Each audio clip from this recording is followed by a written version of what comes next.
Hello student, welcome back to my channel. आज की इस वीडियो में हम सॉल्व करने वाले हैं रियल नंबर का एक्सरसाइज 1.2। इससे पहले मैंने रियल नंबर का एक्सरसाइज 1.1 कंप्लीट किया है, जिसका पार्ट 1 और पार्ट 2 मैंने डाला है। और सबसे पहले मैंने इस रियल नंबर का इंट्रोडक्शन वीडियो डाला है, जिससे आपको एक्सरसाइज को सॉल्व करने में आसानी हो। तो चलिए क्लास को स्टार्ट करते हैं, सॉल्व करते हैं एक्सरसाइज 1.2 का क्वेश्चन नंबर 1। क्वेश्चन नंबर 1 में गिवन है prove that √5 is irrational number. √5 एक इरेशनल नंबर है। ये तो हम पढ़े कि √5 एक इरेशनल नंबर है, बट इसमें पूछ रहा है कि इसे प्रूव करके बताइए कि इरेशनल नंबर कैसे है। तो इस क्वेश्चन को सॉल्व करने के लिए, ऐसे कोई भी क्वेश्चन को सॉल्व करने के लिए कुछ स्टेप है जिसको फॉलो करके हम हर क्वेश्चन को सॉल्व करेंगे। तो सबसे पहले क्या करेंगे कि ये एक 5 जो है इरेशनल नंबर है, बट इसे प्रूव करना है। तो हम लेट कर लेंगे कि लेट √5 जो है एक रेशनल नंबर है। ठीक है, let assume √5 be rational number. सबसे पहले हम ये लेट कर लेंगे। ठीक है, फिर लिखेंगे √5 अगर रेशनल नंबर है तो √5 किसके बराबर हो जाएगा, a/b के। इसलिए कि a/b p/q का फॉर्म है और ये p/q क्या होता है, रेशनल नंबर होता है। तो इसके बारे में हम यहाँ पर लिखेंगे a and b are coprime. अब को प्राइम क्या होता है वो समझेंगे। Coprime and b is not equal to 0। को प्राइम का मतलब होता है कि वो को प्राइम उस दो नंबरों का आता है जिसका कॉमन फैक्टर 1 ही हो। ठीक है, जैसे कि 3 एंड 2। 3 और 2 का 1 कॉमन फैक्टर क्या है, 1 है। इसके अलावा कोई ऐसा नंबर नहीं है जिसके टेबल में ये आ सकता है। तो को प्राइम ऐसे ही नंबर को कहा जाता है जिसका कॉमन फैक्टर 1 हो। या तो सिंपली आप ऐसे भी बोल सकते हैं कि दो प्राइम नंबर को हम को प्राइम नंबर बोलते हैं।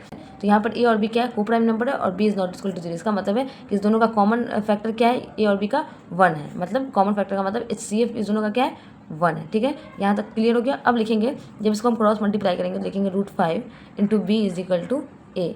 अब लिखेंगे यहाँ पर स्क्वायर करेंगे दोनों साइड, स्क्वायरिंग बोथ साइड। ठीक है, जो मैं स्टेप यूज़ कर रही हूँ वही आप स्टेप यूज़ करके हर क्वेश्चन को सॉल्व करेंगे।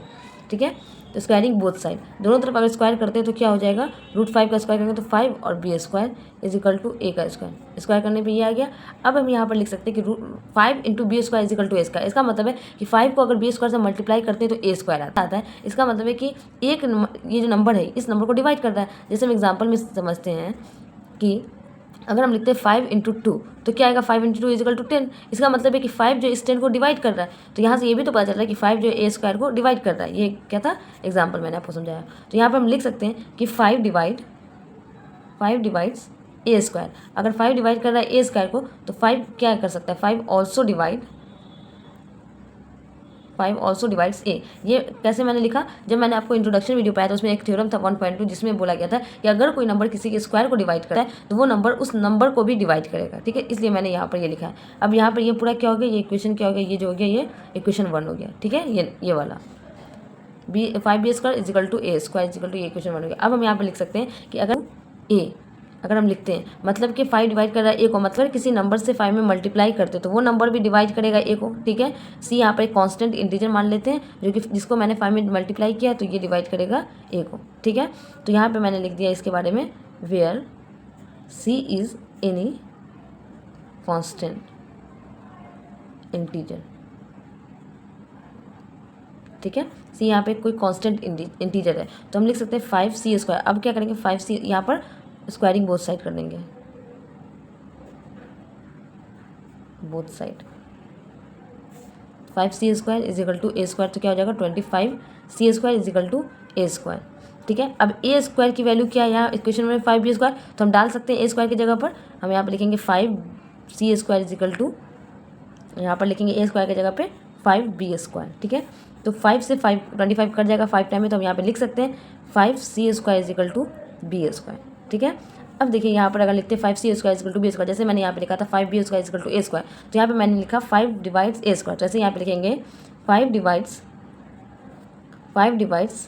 b स्क्वायर, तो 5 ऑल्सो डिवाइड b। ठीक है, अगर 5 b स्क्वायर को डिवाइड करेगा तो 5 b को भी डिवाइड करेगा। तो यहाँ पे ये हो गया इक्वेशन 2।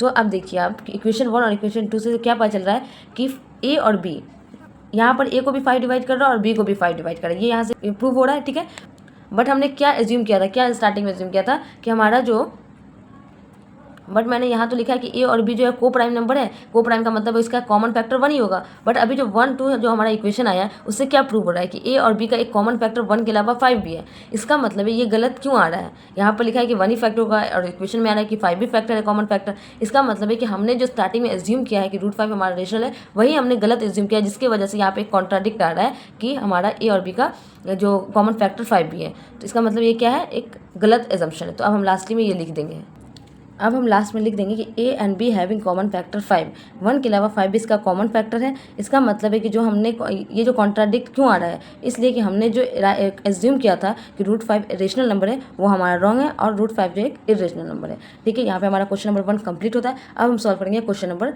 2।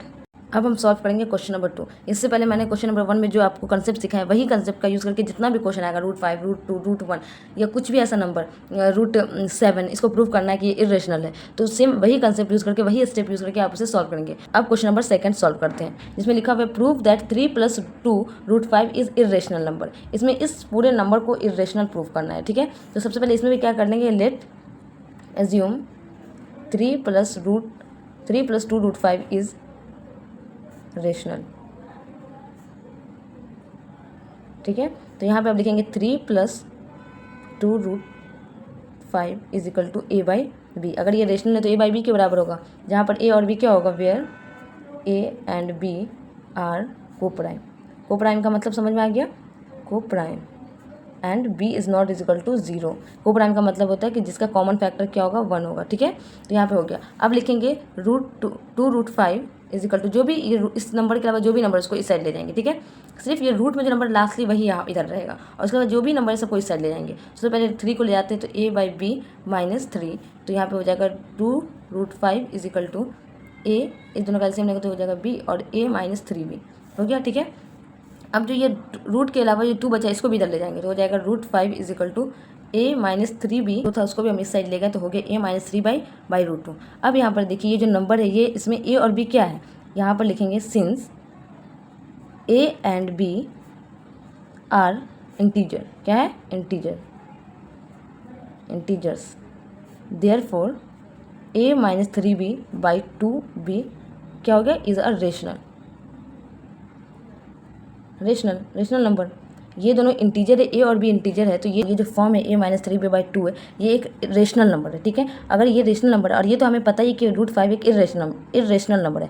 अगर आप कहेंगे कि नहीं क्वेश्चन में लिखा हुआ है प्रूव करना है इरेशनल, हम कैसे मान लें कि अभी ये इरेशनल है, तो क्वेश्चन में √3 + 2 √5 को बोला गया है प्रूव करने, न कि √5 को बोला गया है कि इरेशनल प्रूव करने। तो हमें पता है कि √5 क्या है, इरेशनल नंबर है, तो कभी भी इरेशनल नंबर रेशनल नंबर के बराबर नहीं हो सकता। तो इसलिए हम यहाँ पर लिखेंगे ये हमारा एक रेशनल नंबर है, but we know that √5 is irrational।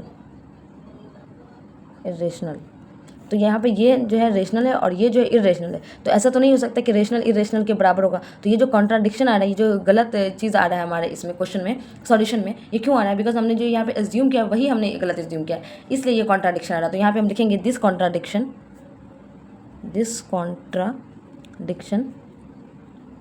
Is arises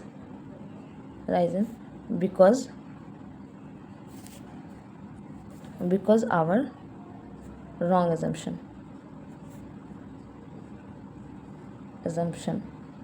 ठीक है, तो यहाँ पे हमारा क्वेश्चन नंबर 2 जो है 1.2 का वो भी कंप्लीट होता है। अब हम सॉल्व करेंगे क्वेश्चन नंबर 3 जिसमें 3 पार्ट है, और ये हमारा क्वेश्चन जो 3 होने वाला है वो लास्ट क्वेश्चन होगा हमारे इस एक्सरसाइज 1.2 का और इस चैप्टर का भी। ठीक है, बिकॉज रियल नंबर में 2 ही एक्सरसाइज है, 1.1 और 1.2। तो चलिए लास्ट क्वेश्चन को सॉल्व करते हैं। क्वेश्चन नंबर 3 सॉल्व करते हैं। क्वेश्चन नंबर 3 में prove that the following are irrational. यहाँ पर 3 क्वेश्चन है, 1/√2, 7√5, 6 + √2, ये सबको इरेशनल प्रूव करना है। तो ये सब क्वेश्चन जो हमने 1 और 2 जो क्वेश्चन इससे पहले किया है उसके हेल्प से इजीली सॉल्व हो जाएगा। ठीक है, सबसे पहले हम 1 को सॉल्व करते हैं। ठीक है, 1 में क्या दिया, 1/√2, तो हम लेट कर लेते हैं, लेट 1/√2 एक रेशनल नंबर है, तो 1/√2 रेशनल है, तो 1/√2 बराबर हो जाएगा a/b के। और ये जो स्टेप जो मैंने फर्स्ट स्टेप सब में लिखा था आपको वही यहाँ पर बस लिखना है, वो मैं बार बार अब नहीं लिखूंगी। 1/√2 इज इक्वल टू 1/a/b, तो यहाँ पर हो जाएगा b, इसको cross b is equal to a√2 तो फिर यहाँ पे हो जाएगा b और a को यहाँ डिवाइड करेंगे तो b by A is equal to √2। तो अब ये हमने अभी सेकंड वाले में सीखा था कि a और b एक इंटीजर है और a बाई b क्या है, एक रेशनल नंबर है। तो ये अगर रेशनल नंबर है √2 तो हमें पता ही है कि एक इरेशनल नंबर है, तो रेशनल इरेशनल के बराबर नहीं होगा। तो यहाँ से ये प्रूव होता है कि √1/√2 जो है एक इरेशनल नंबर है। ठीक है, ये हमारा कॉन्ट्राडिक्शन क्यों आया, बिकॉज हमने जो एजम्पशन जो हमने लिया है वो रॉन्ग है, इसलिए 1/√2 हमारा एक इरेशनल नंबर है। ऐसे ही हम सेकंड को भी सॉल्व करेंगे। सेकंड में है √7√5 को करना है, प्रूव करना है कि ये इरेशनल है। तो हम यहाँ पे भी लेट कर लेंगे, लेट 7√5 भी रेशनल नंबर। तो 7√5 इज इक्वल टू a/b। तो यहाँ पर हो जाएगा √5 इज इक्वल टू a/7b।